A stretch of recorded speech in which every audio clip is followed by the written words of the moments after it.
What's going on, everybody? Happy Wednesday, and welcome to another installment of Trades Lady Happy Hour, live with yours truly. Today I am in the Girl Gang Garage shop. You can see the current all-female build, the PV544 behind us. Not going to be talking about that today because I have an awesome guest for Happy Hour today. I am joined by Miranda Stevens. She is a Volvo technician. I just met her this week, but she's been a blast to hang out with and work with and get to know, and I'm really excited to introduce her to you guys. So I'm going to scooch my chair over a little bit, and she's just going to slide on in. Look at that. It's like TV magic. Hello. So hopefully you guys can hear us okay. Let us know if you have any issues and we'll adjust, but you know, we're trying to squeeze in here both together in front of this little teeny tiny camera. So hope everybody's having a fantastic week. I'm super excited for you guys to be joining in, and I'm really excited to introduce Miranda to you. So without further ado, Miranda, why don't you give them a quick little introduction to who you are and what you do? My name is Miranda Stevens. I'm from Fort Collins, Colorado. I work at a Volvo dealer there, and I've been at that dealership about 5 years, just working my way up.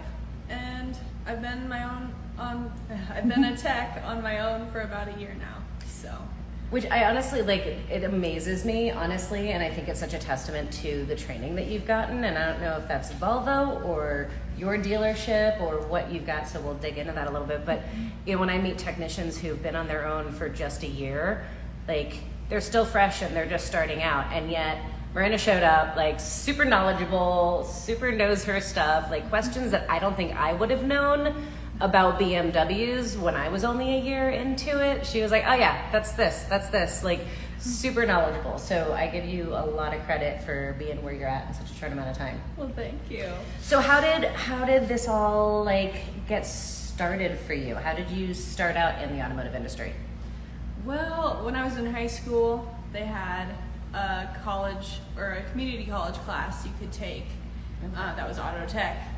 So my senior year, I decided to take that class, and I wasn't sure if I wanted to do that or not, but it sounded fun. What made you take it in the first place? Was just like, that sounds interesting, or?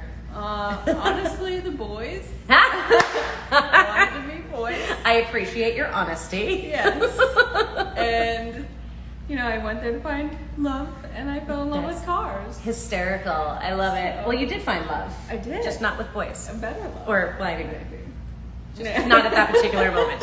Sorry, that sounded weird, but she fell in love with cars. That's really awesome. So, didn't know if you were going to like it. What was it about taking that class that made you fall in love with cars? I think just them breaking down each of the parts of cars, how they work, you know. My brain just understood it, and I was like, oh, I could probably make a career out of this. And I didn't really know what I wanted to do for college the next year, so I just jumped in with both feet, started working at a dealer, and learned from there instead of going to school. So I love it. So we talk about that a lot with some of my guests, about like the different paths that you can go, like different ways that you can become a technician, especially at a dealership. And a lot of folks go the school route, and they go to like a graduate program, and kind of that like jump starts their career. You went about it a little bit of a different way. So what was that like for you? It was a good experience. I think having that class in high school gave me a good ground knowledge of everything, you know, basics of all the cars. So when I went to the dealership and got hired, I started washing cars, because you got to move your way up the chain. Yep. Was a car washer for a couple months. Then they promoted me to the lube rack. Okay. So I changed oil for about 2.5 years. Oh, wow. And started at a Porsche dealer and switched after a year of being there to Volvo. And why did you switch from Porsche to Volvo?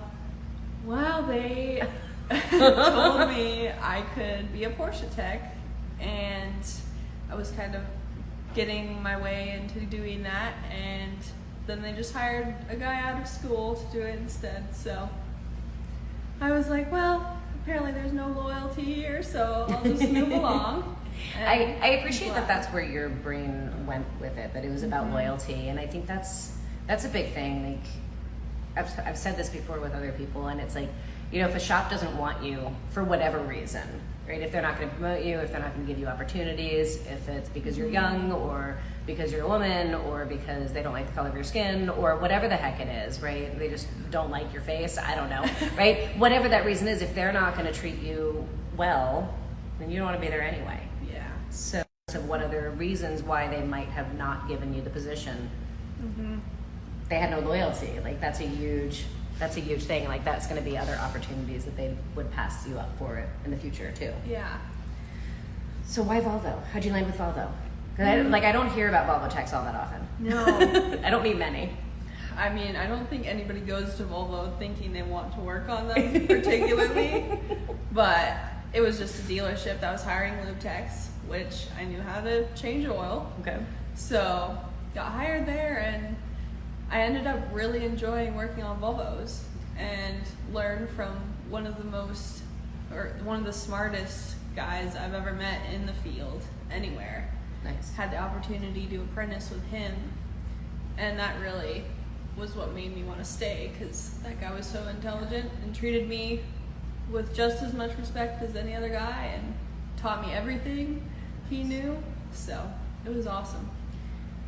I think so much has to do with good mentors. Yeah. Like I talk with women from all over the country, and like I think that one unifying theme in people who are successful is having had a good mentor. Yeah. And we talk about that a lot. You guys are probably sick of hearing me say it, but you know what that looks like and why that matters so much. What was it about him? What made him a good mentor for like those guys out there watching this who maybe have a young woman at their shop wanting to get into the industry, or maybe one gets hired, or even just for guys too, young guys coming into the industry? What makes a good mentor, and what was so awesome about this guy and working with him aside from his intelligence? Well, he was very patient, which I think with most guys, they're kind of like, they have to go down the fire and brimstone path of learning things. Okay. And that can scare girls off a lot, I think, if it's just so like, why aren't you figuring this out? You know, you should just do it this one time. I showed you once. But with me, he was really patient. He explained everything and showed me how to do things before I did them. Asked me what my learning technique was. Ooh, wow. Which that's awesome. Yeah. I like to watch things happen once and then I can figure it out afterwards. So he really tried to make it personal to me. That's awesome. And what made more sense to me. Yeah, and he didn't treat me different. Like, he taught me just like a guy. And yeah. That's awesome. Was that like a formal program through the dealership, or was it just, did he just take you under his wing? Like, was it an official mentorship kind of program? No, it was like, he just wanted to train me, because I hadn't gone to school too, which he preferred that I hadn't learned. Interesting. A way to do no things bad habits before. to unbreak, or to unbreak. No bad habits to break. I swear, I'm just drinking iced tea. I promise. It's just been a really long work day. Yes. I can't speak English anymore. Yeah. So, do you, in retrospect, like in hindsight, do you feel like going to school would have been something that would be a benefit, or are you like happy that you went the way that you did? I don't know that one's better or worse than the other. I'm just curious what your perspective is. Well, there's another guy at my shop who did go to school. Mm-hmm. He went through the Volvo training program at UTI, where they train them for like a year, and then they go work at a dealership for 2 years as an apprentice. Okay. And he and I have talked about this too, and he always says, I wish I didn't go to school and I had just gone like you did and learned. Huh. So I don't feel like I know any less than him because I didn't go to school. Yeah. But I definitely don't have as much debt, and like I got where I am just as fast as he did. He was my age. So it all depends on what you learn better from, I think. If you need a classroom where you can learn from a textbook and reading, then definitely go to school. That makes sense. But I'm more of a hands-on, like do it in real life. Yeah, kind of amen. feel. Me too. I just raised my hand, but you couldn't see it because it was off camera. Me too. And then the question I was going to ask you just like totally left my head Oh, because it's been that kind of day. that happens. Damn it. I hate when I forget things that I was going to ask. Oh, that's it. So you worked your way up from being a valet, essentially, right? You started as a valet, then you became a lube tech. I feel like I hear a lot of young technicians, male or female, kind of feeling like they're stuck in those positions, like they're not getting opportunities to move up, to get advancement. Like, how did you get advanced, and what are your words of advice to somebody who might be in that situation? Okay, well, when I was at Porsche and they had kind of a plan for me to move up, once I realized that they just passed me up, you know, you can kind of tell that they're not really invested in that. So going to Volvo and being a lube tech for 2 years, which felt like forever, because they couldn't hire anybody to replace me, really, was the reason it took so long. That's interesting. Because they needed a whole lube tech team, because I was working by myself for a while. And you were just so good. And I was pretty good. So be good, but not so good that they can't replace you. Be good at changing oil, but at least as good as 2 guys would be. Oh my goodness. So that's what took forever for me, and I just waited it out, you know. They definitely made it clear that that would be the next step. Okay. But I just had to be patient for that and keep kicking ass at what I was doing to make sure to prove that I was still worth it and wasn't going to lose my passion for it. So definitely being patient and putting in your time, because everybody has to do it. Even, unfortunately, it's not as fast as you think it will be, but nope, never is. We were just having this conversation with the rest of the girls that were here today about this very thing, and how, you know, I think there's this expectation that you're going to come out of school or just start your first job and like all of a sudden you're going to be where you want to be, and that's not the case, right? There is that opportunity there, but I do think sometimes people do get stuck in a position and they're not sure how to transition out of it, and how to get to that next step. yeah. Did you have moments where you wanted to give up? Definitely. Even after becoming an apprentice, you know? Yeah. Sometimes, doing anything, I think you probably get tired of it a little bit. Yeah. And I searched for other jobs, but I just couldn't find anything that was worth transitioning everything I'd already built up for. Yeah. And, you know, there are some good days where you fix something that just makes you feel like you could do this forever, you know? And then the bad days where everything goes wrong. So that never happens. yeah, never. How do you handle those when you have those days? How do you get through them? Just sometimes going home and getting a fresh set of eyes in the morning, you know? I've learned that changes a lot of the way that I will fix something. If I can't figure out the way to do something and I come back in the morning, have a fresh look at it. And otherwise just trying to do what I can during that day, Right. getting through the day. So, energy drinks and coffee. There's the truth of the matter. Energy drinks and Yeah. coffee. No, but the fresh perspective is super huge. We had to do that here the other night. We were all getting stuck on various projects. We're like, do we keep going or do we go home and get a reset, come back in with a fresh set of eyes? Because sometimes we get too close to it and we can't see it. Even if you're smart enough to, even if you know the answer, you just can't see it. And then we tend to beat ourselves up, I feel like. Yeah. Because we don't know and we feel like we should know, and Yeah. really we just need to walk away from it for a little bit. Yeah. And it's usually a simple answer. It's like almost always the simple answer, right? Of course.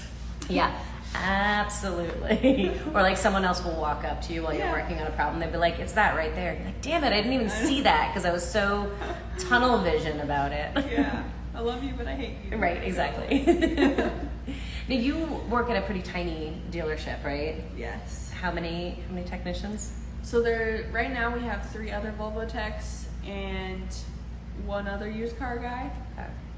So very tiny. Yes. We should have 2 more techs on top of that. Oh, wow. So we're hiring if you want to work at the Volvo dealer. But yeah. I don't feel like I've ever heard anybody say that I want to be a Volvo technician. Exactly. That's what I mean. Right. Just, so there's opportunity, y'all. yeah. And it's fun, I promise. What do you like about working for Volvo? The company, Volvo, is really good to their employees, I think. They definitely take care of us. They have all these fun trips you can go on and that's cool. I never went on any fun trips with BMW. Yeah. Hey, BMW. Mm-hmm. Come on, what's up? Yeah. And I just like their platform, I guess, yeah. of being safety conscious. You know, they've developed a lot of really cool things in the past, like seat belts. The 3-point harness was developed by Volvo. Did anybody know that? How cool is that? Volvo 100% was the creator of the 3-point harness. Mm-hmm. And what's the story about they made it no patent, right? Yeah, so that everyone could use it. Yeah, so they invented this thing. They could have charged a ton of money for other manufacturers to use it, but they left it free and not patented because they wanted to create more safety in cars. I think that's just says so much about a company's kind of intention. Their corporate culture and what they're all about.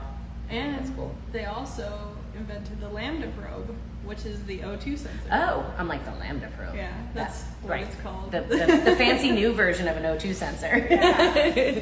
I didn't know they invented that. They did. That's cool. Back when it was just one, and it revolutionized pollution for interesting great cities. I love the way you said it. That's awesome. And the car that we're building for SEMA has a Volvo. Obviously, it's a whole Volvo powertrain and everything from the new Volvo. But the 4-cylinder engine with a turbocharger and a supercharger. What? Who does that? Wild. It's so wild. A lot of people are terrified working on Volvos. Mm-hmm. What is maybe you don't have a ton of experience outside of Volvos, I don't know, but learning on something that terrifies most people and that is so complex, how do you feel about that? Has that changed how you see other cars? Maybe. I never thought about it really, but I have been doing used cars at my dealership for a few months because they lost a guy and needed help. So you've worked on some other stuff. Yes. Do you find everything else super easy after working on all those? I don't know. Probably not. No? Okay, that's interesting. Yeah, sometimes it's just more hard because I don't know how it comes apart. Yeah. I do a Volvo. You know them in your... yeah. You can do them in your sleep. Yeah, but it's definitely, things make sense, I suppose. Yeah. They're more traditional how you should build a car. More straightforward, right? Volvo likes to do everything different. Yeah. I'm going to check really quickly because I see a couple of questions pop up. And it said there were questions, but then there's nothing there. If you have questions, FYI, there's a little question mark box at the bottom. You can type up your questions there and we'll try to answer them if we can. You were telling me about some stuff that Volvo has started doing since this project started with women. Yeah. What's that all about?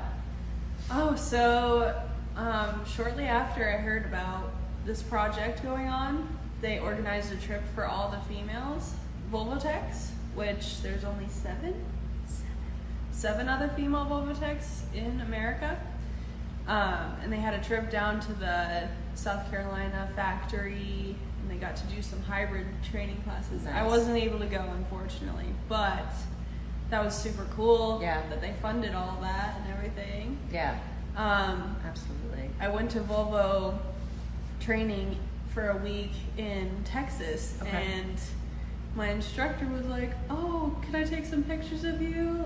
The Volvo guys want to know when we see girls in here." Oh, wow. So he took some pictures and interesting. sent them all. I was just like, I don't care, whatever. I feel like they're trying to make an effort. They are. When we first started talking to Volvo about this build, I don't think they realized how few female technicians they have. And not that that's unique for Volvo. Like, I think most manufacturers have probably around the same number of female technicians across their network, but they didn't, I don't think they'd really realized that, and it's become really important to them at this point to start increasing that, and it's like, that's just a super cool thing. Like, yeah. And how high of a priority like this project has been to them is really cool. Yeah. Just to see. Yeah. They know how important that is to promote. Yep. And they're definitely doing it. Yeah. So. It's pretty awesome. Yeah. So now that we want to talk about Volvo this whole time, so we'll stop making it a Volvo commercial. And I swear this is not a Volvo commercial. This is like 100% like real talk. So coming out here to work on this build, I have to ask, like, was it what you expected it to be? Because Miranda like totally showed up, like eyes like open, doe eyed, like not knowing what to expect. Like, I think I called her. I was like, "So, you want to come do this thing?" And like, what's been the experience for you? It's been better than I expected, and I already expected it to be super fun. Definitely walking in and seeing the car, it was impressive, to say the least. The way you guys have built it is beautiful. Oh, thank you. And, you know, I didn't know what to expect to be doing every day, but every day flies by because you just work on one thing and make it work. And Yeah. It's really fun. So I've had a Should we great talk time. about some of the things that you did this week? Okay, it's What up did to you What did you do this week? Let's see, the first day we had to figure out how to reroute the hybrid cables Yes. because they were too long. Now that we cut out part of the car, Yeah, the S60 is a little bit longer than the PB544, so we had to. So that was fun, dropping the rear subframe, figuring out where we could squish those wires. And then the next day worked on a new bracket for the hybrid cooling module, hybrid battery cooling module, which wasn't that bad. I love that you just like tackled everything. Like, oh yeah, I can do that. Oh yeah, I can do that. Even stuff that you don't do normally. Like, as a dealer technician, when I was a dealer tech, I didn't know how to do anything else. Yeah. Like, I didn't, all I knew was dealer tech stuff. I knew how to diagnose cars and work on them, but it was all like John and Jane Doe's cars. It wasn't, I'm gonna build a crazy beast and have to figure out how to make things work. So I was very impressed with your ability to like switch and just work on whatever. And that helped Travis, my mentor. Like, that's where I get that from, because he was the handyman of the shop too. Oh. So he was the one that would fix the lights or the plumbing issues and Okay. fabricating stuff. Like, we had to make a gate for the dumpster, you know. Oh, that's cool. Yeah. So you got to learn like a whole bunch of stuff. I did. That explains things. Which She's is just like, yeah, I can fabricate a bracket, no big deal. I'll try. She didn't just try, she did. So yeah, it was really fun learning all that. And he had his own customers that would come in with their like old cars that we would work on. Nice. So you've been doing a little bit of everything. Just That's unusual for a dealership sprinkle. life, so that's kind of cool. Mm-hmm. I like it. It's a fun place. Yeah. So what else did you do on the Volvo? On this Volvo? This one. What else did we do? Well, lately we've been working on making a new bracket for the ABS module. Yes. Yeah. And she fabricated her very own bracket. Yeah. But I forgot to check the connector. Meh. So I just have to tweak it. So we learned like the number one rule of working on custom vehicles is that you're gonna build something like 5 or 6 times, because the first time's probably not gonna work, and then you build it again, and then you build it again. Like Miranda Bride, she's like, so I failed. Yeah. It doesn't work. I'm like, no, you didn't. You just got through round 1 of revisions, and we will keep on adjusting it until we get there. Like, that's just kind of the way it goes. Yeah. We let go of that. But then I learned. Yeah. So now I know. Exactly. You know? Exactly. We're going to try to keep her here because it's been hugely helpful to have somebody who actually understands Volvos here and understands the language that they speak. Yeah. They do. They're a different language, I feel like. Mm-hmm. Volvos are a unique breed of vehicles. Yeah. but it's been a ton of fun. You don't even know the beginning of parts catalogs. Oh my gosh. Yeah. I can't wait to show you guys. There's gonna be pictures coming soon of like the insanity that's under the hood of this car. It is just, I like seriously bow down to you. I feel like I've learned more about Volvos in the last 3 months than I ever knew, and I bow down to you. Thank you. So, industry-wise, what are your goals? You've been in the industry on your own for like a year. Where do you want to see yourself in the next 5 years? Oh, well, I just passed my, they have an ASE test now. Okay. For Volvo. dealership. Oh, for Volvo Yeah. specifically. Ooh, I didn't know that. And that's all Volvo requires for you to be considered a certified technician. Do they have their own training too? They do have their own training classes. Okay. For like, all the normal stuff. Mm-hmm. But you have to take this ASE test on your own. Okay. And I just passed that. Nice. So I'm up Cheers. to the next step. Thank you. Congratulations. So you're now a certified Volvo tech? Yes. All right. And I love it. hopefully I'll become, in the next 5 years, an electric certified, like a fully electric certified. Nice. That's my next I goal. love it. So you'd like to stay wrenching? Like, Yes. Get yourself up to like master tech and Mhm. stay wrenching. Do you see yourself staying at this dealership? Not that I want to get you in trouble, in case they're watching. I do. She said nothing but good things to say about you guys. I do love the team of guys that I work with. That's awesome. They take care of me, and they're like family almost. Nice. So that's nice. You can't find that most places. Yeah, culture and environment of where you're at makes such a big difference. Like, do you feel, aside from that experience with Porsche, like, do you ever feel like you've had any hindrances or any roadblocks in your way as a woman, or have you not had any issues with that? I think since I've gotten to Volvo, Mhm. I haven't.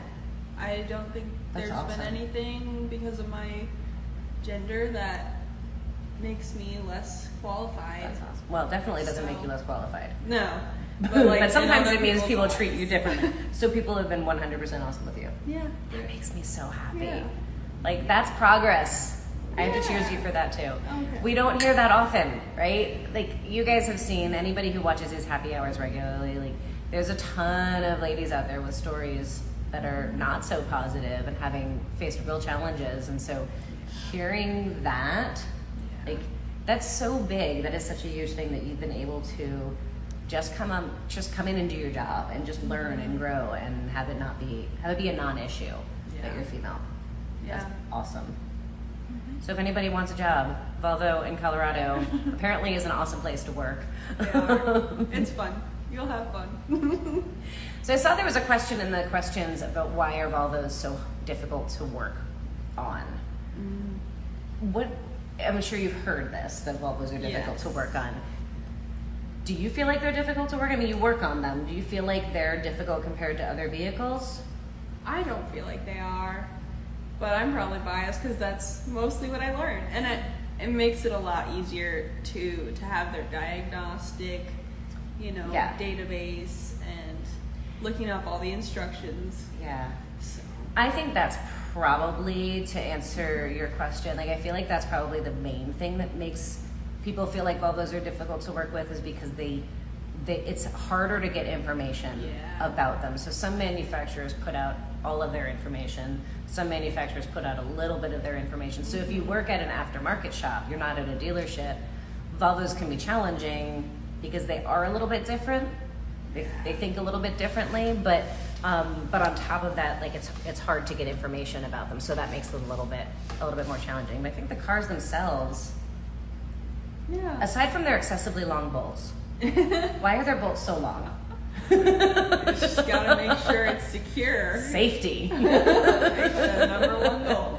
Yeah. So I don't know that they're actually difficult to work on. It's just, it's Your learning arms get something tired. different. Yes. Right. Something different to work on. What is this? What would you like to see from your company which would celebrate more women more often? Okay. So is there something? Okay, I'm gonna translate that a little bit. Okay. do you feel like there is something that you would love to see Volvo do, or any manufacturer, like, that could help increase the number of women, or to celebrate the women in their industry, or to create opportunities for more female technicians? Is there something, I mean, it sounds like you're saying Volvo already does a tremendous amount and that you're really happy with them as a company. Is there something that you would love to see them do?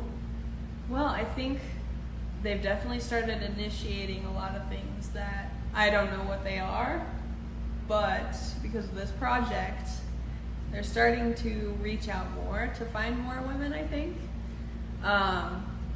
Something that I think would be cool that I could do, or Volvo could organize, is just being able to get young girls, you know, doing a camp or something. Ooh. Which they have at our community college. Okay. But for just young girls, like ages 14 to like 18, to come work on cars and learn a little about them. I love that idea. And hear about what the industry is like from women that are actually in the industry. Oh my gosh. Because it's trepidatious. Yeah. Before you get into it, you don't know what to expect, how people will treat you, and what kind of mentality you have to work there. Because some people aren't really meant for it, you know? Yeah, but male or female, not everybody is meant for it. Yeah. Well, let's ask that question. Like, what were your trepidations before you started getting into the industry? Before you were working in the industry, what were your fears or thoughts that might happen? Well, I didn't really have many guy friends, so I didn't know how to interact with guys. You know, you just see them, you know, with their friends, they just beat each other up and like talk crap to each other all the time, and you think it's serious. But so I was kind of worried about that, not knowing how to even have a working relationship with another male. Okay, interesting. But you know, you learn pretty quick that it's all just joking, and they're really straight to the point, which have to like tone back your emotions a little bit to be able to take constructive criticism. Okay. But that was probably the scariest part, is just figuring out how to fit in there without making myself stand out so much, I guess. Yeah. Because I didn't want to be singled out for being a girl. Right. I already feel like, you know, I'm in their industry. I don't want to make any rough waters with them. Right. So just trying to navigate that and be myself still, at the same time as being able to get to know the guys. Yeah. Do you feel like it took you a while to find that balance, or is that still a work in progress? It seemed pretty easy, actually. Nice. Once I got into it. Nice. It definitely was easier than I thought. You know, you just have to work hard, and they earn respect for you when you do that.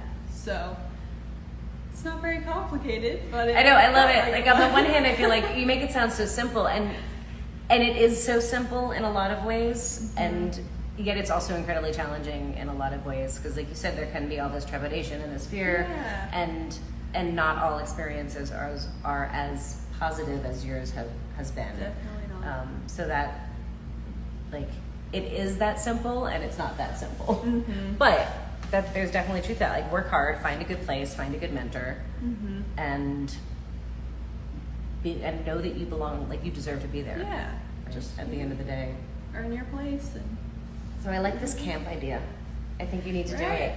I think it would be fun. Because I feel like if girls could just hear, like, oh, it's not that scary. Yeah. Like, and once there's more women in it, they'll be more comfortable. Yeah. Probably working there, I would think. Yeah, I think so. Have you met other female technicians before this coming out here? I know one other girl that lives in Texas I was at school with, and she was awesome. Super cool girl. We had at least 2 other girls on our loop rack for a short amount of time. That's awesome. But they didn't last very long. I don't know why. Okay. But they were cool. So That's awesome. yeah. I did not meet so many girl techs when I was first starting out. That's pretty cool. So what else should we talk about? Are you gonna come back out and work on the Volvo again? I am, probably. We might not let her leave. That's fine. I'll stay. Just keep paying for my hotel room. I'll be good. It's that easy, huh? Yeah. Awesome. So for those young girls in your camp that you're gonna start one day, or convince Volvo to start, what would you teach them? So I've been talking to them, showing them examples. Like, what is it important for young women to know and to see and to have the opportunity to explore with automotive? Well, definitely a good base is just what they can do to their own car, like tire rotations, oil changes, brakes even, not that hard. You know, just simple things that they can do by themselves at home. Let them get their hands dirty. Yeah, and get a feel for like how tools feel, you know, like it's not just picking up a wrench. It's not as easy as you think. You gotta figure it out. And so just giving them a good baseline and then going more in depth probably a little bit and just going into different systems and how they work. Because most people don't know like how your heating system works or your air conditioning. Or how crazy complicated cars are today. Yeah. Like how much technology is in them. Yeah, computers. all of the computers. What's your favorite part, speaking of that? Like, what's your favorite part of working on cars? Like, what's your favorite system to work on, I should say? This. What's your favorite kind of job to do? I'm scrolling through comments while you're thinking of your answer. Or do you just like everything equally? I guess I like figuring out problems. You know, when a customer has a weird complaint or something you've never seen before, I like figuring that out. Being a little detective, you know, and trying to diagnose the problem. Yeah. Do you see similar problems over and over again? Like, I mean, I'm assuming so, because I know that's how it was with BMW. You kind of like get used to like this model has these issues. Yes.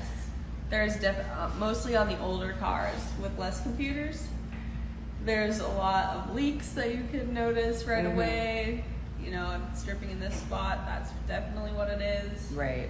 Kind of like the same things over and over again. Yeah. On the newer cars with all the modules and everything, there have been a lot more like unique problems with electrical stuff. Okay, so like one-off problems that you haven't seen before. Yeah. And you like that. Yeah, sometimes. That's why I like her. I love that stuff too. I think that's like, I feel like as a dealer tech, and you're still new in this, so you probably haven't gotten sick of it yet. But maybe you have. That's just why you like these unique problems. I feel like you get to a point where you're like, I've seen the same problems over and over again, and you can make money on that, and that's awesome because you know what the problem is. You can go in, you can fix it. Yeah. But it's when you can roll up your sleeves and you don't know the answer to the question, you don't know what it is, and like you really have to puzzle it out. Yeah. That it's super exciting and fun, and I really enjoy that piece of it. And you just feel great when you figure it out. Yeah. Accomplishment. Yeah, definitely fixing cars is very gratifying. Yeah. You feel good at the end of the day once you fix something and made it better. Yeah. For a customer too. You know, you're kind of helping somebody out, even though you're taking their money. But for good reason. You're keeping them safe. You're keeping them on a road. Making their lives a little better. I feel like being an auto mechanic is one of the best worst jobs, right? Because like there are times when you are fixing the car and you are like literally beating your head against the wall because you cannot figure it out. But then, and you're like, why did I choose this job? Why did I choose this career? And then the minute you fix it, you're like, I am the master of the universe. And it's the coolest freaking feeling ever when you figure it out. It is. It really is. Side note, somebody just asked if I was drinking whiskey or wine. And I'm cheating today. This is iced tea. If this was a whiskey pour, it started up here. So if that was whiskey, I'd be in a lot of trouble right now. And we've got some iced coffee over here, but we are rocking our Girl Gang garage glasses. So, which by the way, that is yours now. You get to take that home as a gift for being a guest on Happy Hour. So thank you. Thank you. And you guys can get these online. So They're beautiful. there's that. I see a couple more questions coming in, so let's take a look. Let's see. Would you get an old or classic Volvo for yourself? Or if you were going to get a classic, would it be something else? I mean, I would definitely have a classic Volvo. Which one? What's your fave? My manager has a P1800. Ooh, I love the P1800. It looks They're like the beautiful. Batmobile. Yeah. Kind of, sort of. They got the swoopy things. Uh-huh. Yeah. So I would have a P1800. Okay. Or a 240 wagon. Like the old I'm not with you on that one. I'm sorry. I feel like you could make it really cool. You Like probably slam could. it and put some nice stance. It would probably look pretty good. That is a sentence you will never hear. I would take an old 240 and slam it and give it some nice stance. We're talking about a Volvo station wagon, right? Yeah. Like Okay. the old one, you know. I don't know. It's classic. It's gotta be cool if it's classic. That's awesome. I love it. What do you drive? It's embarrassing. Uh-oh. Right now, I What do have you drive? a 97 CRV. That's not embarrassing. I mean, it's not a Volvo, but that's not embarrassing. I had an 08 C30, Okay. which I loved. Yeah, the C30s were fun. I miss them. I miss it dearly, but you know you have to make ends meet. Yes. So I miss that car though. It was a manual. I cut the muffler off Okay. because I'm too cheap to buy an exhaust. But that 5-cylinder motor is one of the best sounding motors. Without a with muffler. Yeah. And this is on the C30, so the T5. Mm-hmm. Interesting. It sounds. I can't even explain it to you. So are you saying we should not do an exhaust on this S60? I've never heard the 4-cylinder without an Interesting. exhaust. All right. So maybe. And you get a little extra boost from the turbo. Amazing. I love that. I couldn't afford an exhaust, so I just took the muffler off. And it's I mean, I think lots of people do that, right? Yeah. But they usually put like fart cans on there. That is true. I just went like partial straight pipe. That's awesome. it was Straight fun. pipes on a Volvo. Yeah. Something new every day. Yeah. It burbles and pops sometimes. It's awesome. Okay, dream car. Dream car. I have a whole list. Top 2. Or top 3. I'll give you 3. I'm getting like Which one? blanking right now. I know, right? I'm the same way. I'm the same way. I'm like, I want all of them. Yeah. I mean, I've always wanted like a 240Z. Oh, I yeah. think, you know, but it has to be restored and like clean. Well, now you know how to restore them yourself. Yeah, or I could just bring it here. Maybe you could do it for me. Oh, no. I'm going to make you do it. Okay. That's how that works. 240. I want like not a super dream car, but one that I could get is a Cummins, a 2nd-gen Cummins, Interesting. 2500. I find her fascinating. 240Z or Cummins. And then lately, I've been kind of obsessed with STIs Okay. because we got a few traded in, Okay. and At the dealership? yeah, they're extremely fun to drive. But I don't want to deal with the head gasket issues. Yeah.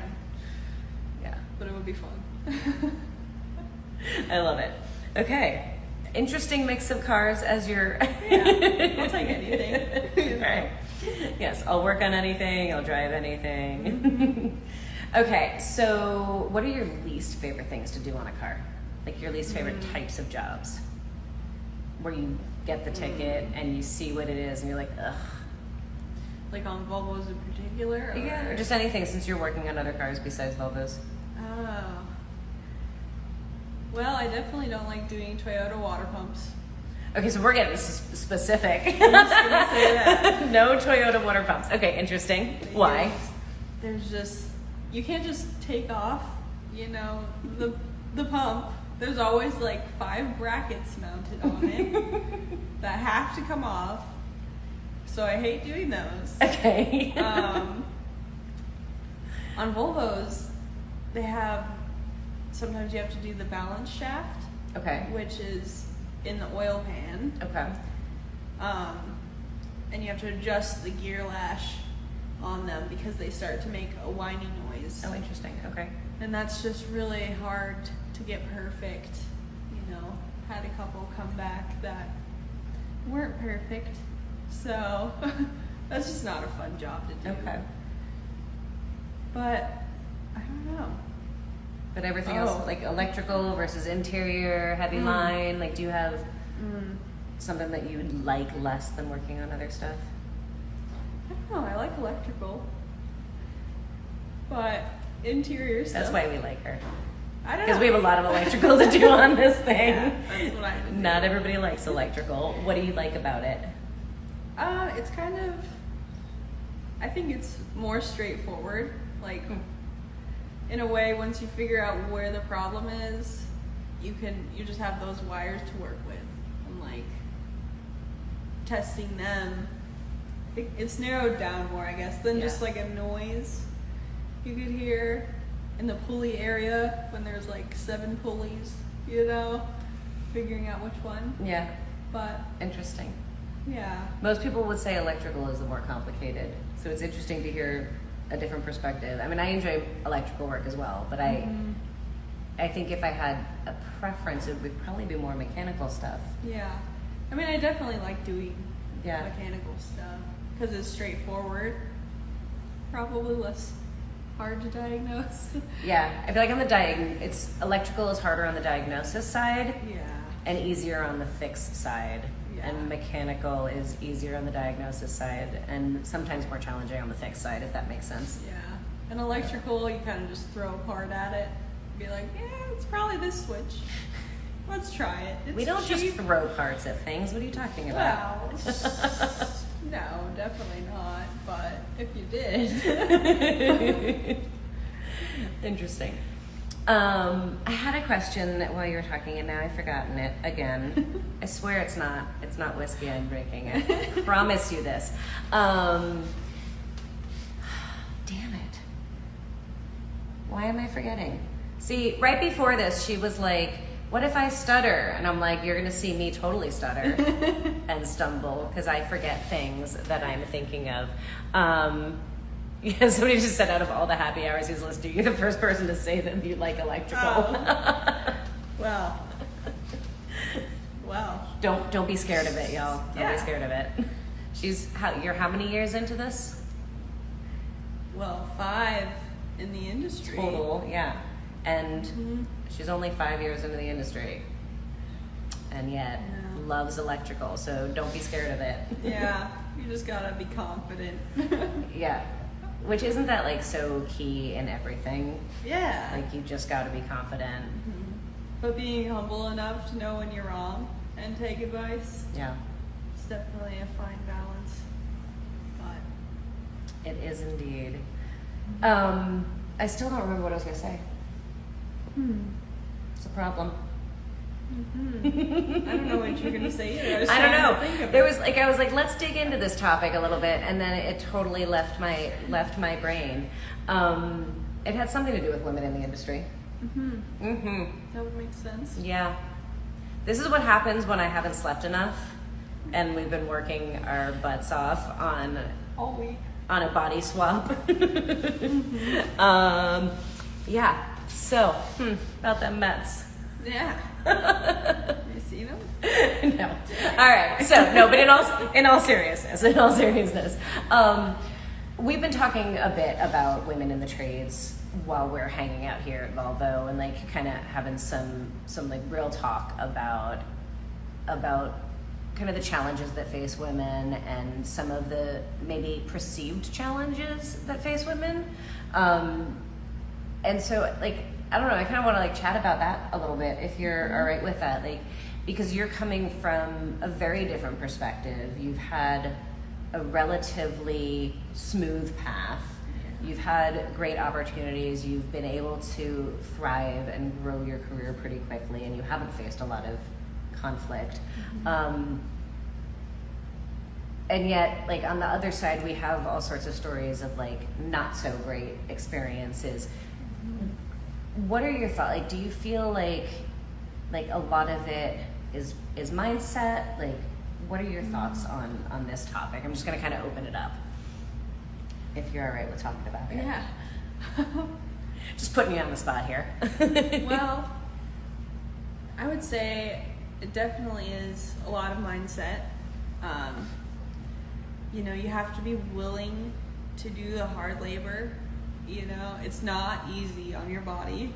Yeah. I'm only 24 and I can barely bend down and put the leash on my dog some days. Yep. But it's definitely a lot of mindset. Being able to take the advice, like I said. I just forgot what I was gonna say too. See, it's not just me. It's not just me. It must be something in the air. I feel like there is real sexism that does exist in the industry. Like, I definitely think it happens. I think it absolutely exists. And on top of that, I feel like there's a lot of misconceptions about the industry and about what starting out looks like. And this, like, the idea that you're going to get out of school, you're going to get a job, and all of a sudden you're going to be getting the best jobs and you're going to be doing the hardest work, and you're going to be, whether it's on the body side, you're going to suddenly be in the paint booth, or you're on the technical side and you're going to suddenly be dealing with the most complicated high end of vehicles. And that's not the way our trades work, right? Bless you. Excuse me. I think you're like such a testament to that, right? Like, Yeah. you did 2 years as a lube tech. Yeah. Right? And I think it would be really easy for you to have said, oh, no, like, Yeah. it's because I'm a girl.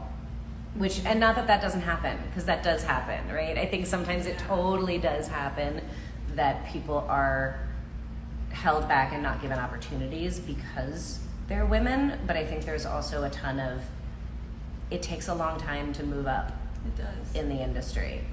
And even, Were you about to sneeze again? excuse me. You gonna make it?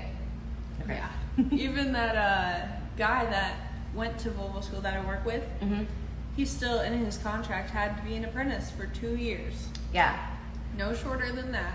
Like, that's what they want you to do to learn. Yeah. So. And that was the same with BMW, right? Because so the person that she's talking about, for those who haven't been here this whole time, there was a guy, Sorry. I'm gonna let her, I don't want her to die here. Breathing in dust. There was a gentleman that she works with who went to the proper Volvo like training program, like the graduate program that happens after going to tech school, or that you can go to after tech school. And so what she's saying is that he's still coming out of that, still has to do 2 years of experience as an apprentice. Like, you're still going to spend 2 years as an apprentice, and that's normal. Like, male, female, whatever, like, you start at the beginning, you start at the bottom, Yeah. and you prove that you're good. Like, you worked your way up from nothing. Yeah. It's been a good experience, though. Yeah. So, and at the same time, I don't want to. She's gonna die here. Are you okay? I need some water. You want to go get some water? Yeah, is it Go. okay? She's gonna get some water. right back. Go get some water and come back. Like, and we've been talking about this quite a bit at the shop, and so we wanted to bring this up and kind of chat about it a little bit. And I don't want to take away at all from what people experience. Like, Lord knows I experienced a ton of sexism when I was coming up in the industry, and it definitely still happens. And at the same time, I think it's really important to know that no matter who you are, male or female, you're going to start at the bottom. You're going to work your way up. And if you are stuck in a place where you're not getting opportunity, like, put in the time, prove that you're worth it, prove that you have the ability, the desire, the drive. And if they still don't give you opportunities, go someplace else. But no matter where you go, you're gonna have to prove yourself. You're gonna have to put in the work to be able to excel. And I think Miranda's such a great example of that. Like, she didn't go to a graduate program. She didn't go to tech school. She had passion. She had drive. Like she said, they kept her in the lube tech position because they couldn't replace how good she was. Like, be that good. You know what I mean? And I think that's so important. Yeah. And like, one of the girls that worked with me, Mm-hmm. she already had some back issues, I think, and so she couldn't do the heavy lifting that Yeah. you needed to do. So even if it's, you know, what you really, really want to do, Yeah. sometimes you just can't do it. Yeah. And you can find another job, hopefully, that is still in the auto world, still helping fix stuff, but not having to do all the heavy lifting stuff Yeah. that mechanics do. Yeah, not everybody is cut out for it. That is the truth. I've had to tell both men and women, like, Yeah. this might not be the best job for you, and that's okay. Yes. It's okay. But they still like have the passion. So Yeah. figure something There's out. a ton of other opportunities in the automotive Yeah. industry and ways to be a part of the industry. Absolutely. Mm-hmm. I'm going to see if there's any fresh questions that have come in. Oh, that's interesting. Do you feel like your training prepares you for the first day? Which training? Like any like automotive training that you've had, like your schooling, or like do you feel like you had preparation for that first day? That's an interesting question. That is a good question. I think definitely going to the one class I did in high school, that helped me to be able to feel somewhat comfortable knowing what I was talking about. Even when you start the job as a lube tech, you still have to get trained on how they do it there. Yeah. And, you know, getting used to the workflow. So, going into it at least knowing, like, what a drain plug looks like. And where the oil filter Which sounds usually silly, is. but lots of people don't know this. Yeah. And it's, you know, it's hard sometimes on some things, like BMWs. Yep. I hate because We can't on be the lube friends rack- anymore. on the Oh, lube okay. rack, they are very nice cars. But like you can't tell the transmission plug from the oil plug, and like we've had multiple people drain the wrong thing. Yeah, I've seen that happen. So definitely going to school, I think, gave me a really good base just for the basics class, Yeah. and made me feel more confident in myself that I wasn't having to learn all of this stuff in such a short amount of time. Yeah. So I think that's the biggest thing, is that school gives you confidence. It gives you a little bit of knowledge, but I don't feel like anything prepares, whether in automotive or anywhere else, like nothing really prepares you for the first day, because you can get all of the book smarts you want. yeah, It's not until you're hands-on doing something that you get a real feel for it, and there's just so much, and it's just, you just gotta kind of dive into it. yeah. Just gotta dive in. So we have 3 minutes left before our hour is up. So, in your last moments, words of advice that you would give to the younger you, a young boy or young girl out there wanting to get involved in cars, what are your words of